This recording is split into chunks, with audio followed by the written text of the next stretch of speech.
Chapter 14. Courage is having the ability to tell your own story and like who you are in the process of doing it. I'm not where I want to be, but I'm more focused and committed than ever before to write my story. Everybody should stand in front of a mirror, take a deep breath, and have a serious conversation with yourself about yourself. If you're honest, you will not be surprised by anything you hear yourself say. Then after you've performed a live autopsy of yourself, can you muster up the courage to make the necessary changes? All that stands between you and a better version of you is courage, a small word. But if you can capture its essence for a moment, your life will change dramatically.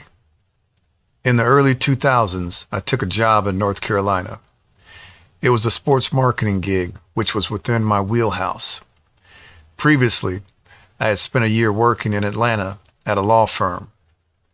I had a 5-year-old son living in Portland, Oregon with his mom during that time. I knew that being an intentional absentee father was wrong, but I justified my actions by accepting a gig that paid more, which meant I could be more of a resource for him and his mom. In the beginning, it was all good. I sent for him and Grandma. They spent some time with me over the holidays. Even after the visit, I maintained the appearance that the distance was for the best because of the financial increase. But on the inside, I was deteriorating daily. And it didn't help that I was traveling and working 7 days a week. It is often said in my circles, when you know better, you do better. Well, I knew better.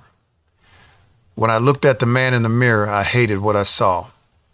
The truth is, I am the product of a fractured relationship with my father. I was filled with resentment and disappointment surrounding my dad. Knowing better for me meant being a present dad. After several more meetings with myself in the mirror, the ugliness began to fade, and I could once again see myself. Please understand that these were tough, emotional, tear-filled confrontations, but it all boiled down to what was most important, the money or my son. After more confrontations with myself, the real Chico Warren stepped forward. I wasted no time. I asked my employer if I could work remotely from Oregon to spend more time with my son. This was a reasonable request in my mind because my travel schedule kept me out of the office anyway, and my laptop was my mobile office. In the span of a few short seconds, my request was denied, and I replied in a millisecond, "Thanks for the opportunity, but I quit." I Craigslisted all of my household items, and within 72 hours, I was leaving North Carolina. It took some time, but I found my courage to rewrite my story, and I liked myself in the process. Today, when I tell this story, I'm always overwhelmed with emotion because I know I made the right decision. The benefit of a better me went to my son.